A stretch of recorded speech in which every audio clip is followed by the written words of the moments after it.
दोस्तों, आज हम फेमस सेटायरिस्ट अलेक्जेंडर पोप की पोइम ओड ऑन सॉलिट्यूड को डिस्कस करेंगे। यह एक थॉटफुल एंड पीसफुल पोइम है जिसको अलेक्जेंडर पोप ने 1700 में 12 इयर्स की एज में लिखा था। यह 20 लाइन का एक होरेशियन ओड है जिसमें 4 लाइन्स के 5 स्टेंजा है और इसकी राइम स्कीम है A B A B. Poem के प्रत्येक स्टेंजा की पहली 3 लाइन्स में 8 सिलेबल्स हैं जबकि 4th लाइन में 4 सिलेबल्स ही है। इस पोइम की मुख्य थीम है solitude, hard work and happiness, यानी एकांत, मेहनत और प्रसन्नता इस पोइम की मुख्य विषय वस्तु है। पोइम में पोइट ने इंसान की अच्छी लाइफ के लिए एकांत, मेहनत और प्रसन्नता पर ही बल दिया है।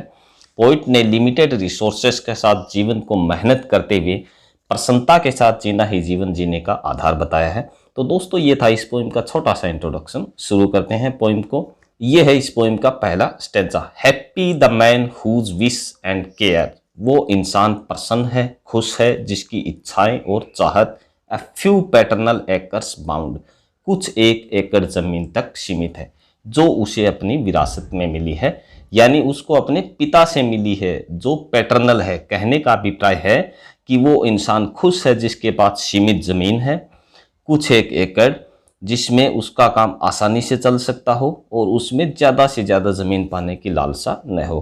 Content to breathe his native air in his own ground, और वो इंसान खुश है, प्रसन्न है जो अपनी खुद की ज़मीन पर रहकर सांस लेता है। अर्थात जो इंसान अपनी खुद की ज़मीन पर जो उसे अपने पिता से मिली उसी पर संतुष्ट रहकर जीवन बिताता है और उसे शहरों की ओर जाने का कोई लोभ लालच न हो, वही इंसान खुश है, वही प्रसन्न है।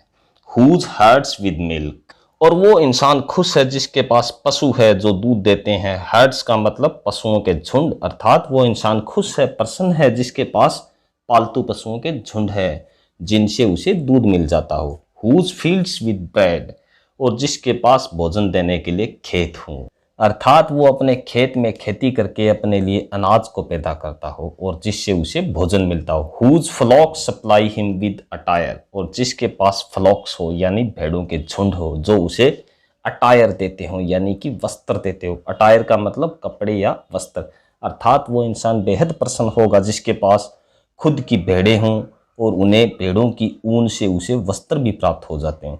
Whose trees in summer yield him shade, और गर्मियों में उसे पेड़ों से छाया भी मिलती हो।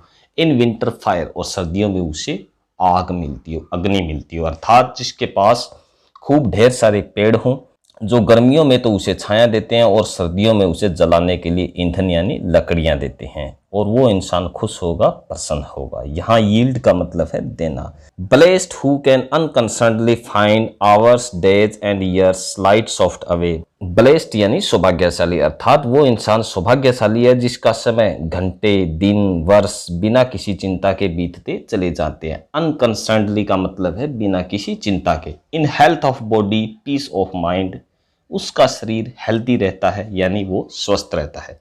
पीस ऑफ माइंड यानी उसके मस्तिष्क में शांति, सुकून रहता है। उसके मन में किसी भी प्रकार का तनाव नहीं रहता है।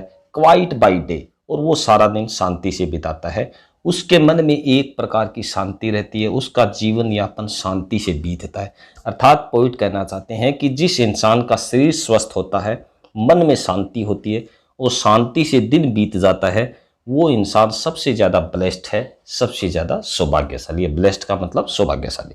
साउंड स्लीप बाय नाइट, और उसे रात को गहरी नींद आती है। साउंड का मतलब गहरी। Study and ease together mixed, और वो मेहनत और आराम में एक तालमेल बना के रखता है, यानी वो काम के वक्त काम करता है, आराम के वक्त आराम करता है। कहने का मतलब उसके जीवन में एक प्रकार से संतुलन होता है। वो शहर के लोगों की तरह दुखी नहीं होता जो ना तो ढंग से काम कर पाते हैं और ना ढंग से सो पाते हैं। यहाँ स्टडी का मतलब मेहनत, स्टडी यहाँ पर मेहनत को रिप्रेजेंट करता है और ईज आराम को रिप्रेजेंट करता है।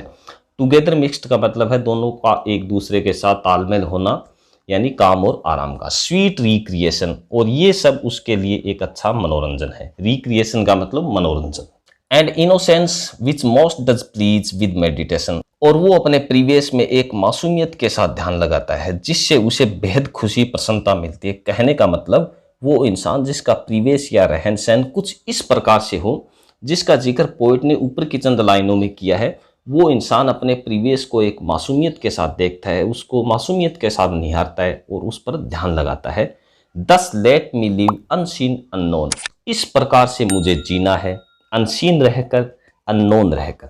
अर्थात पोइट कहना चाहते हैं कि मुझे तो इस प्रकार का जीवन ही जीना है जहां पर लोगों के लिए मैं अनजान ही रहूं, कोई मुझे देखे नहीं और मैं एकांत में ऐसे ही जीवन जीता रहूं।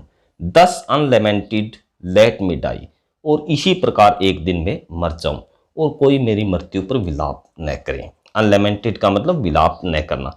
Steel from the world and not a stone, और एक दिन इस दुनिया से मैं इस प्रकार से चला जाऊं, नॉट अ स्टोन यानी कि कोई कब्र का पत्थर, टेल वेयर आई लाई, बता सके कि मैं कहां पर लेटा हूं। अर्थात पोइट कहना चाहते हैं कि मैं दुनियादारी से अलग रहकर इस प्रकार से एकांत में, सॉलिट्यूड में जीवन जीना चाहता हूं कि जब भी मेरी मृत्यु हो तो कोई विलाप करने वाला न हो, और मेरी मृत्यु के बाद मेरी कब्र पर पत्थर भी न लगाया जाए, ताकि किसी को ये भी पता न चले कि मैं कहां पर दफन हूं।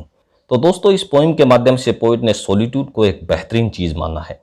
तो दोस्तों, ये थी poem Ode on Solitude written by Alexander Pope. I hope आपको समझ आ गई होगी। पोइम की एक्सप्लेनेशन आपको कैसी लगी कमेंट करके जरूर बताएं। अगर वीडियो अच्छी लगी हो तो लाइक करें, अपने फ्रेंड्स के साथ शेयर करें, चैनल को सब्सक्राइब जरूर करें। मिलते हैं नेक्स्ट वीडियो में। Thanks for watching.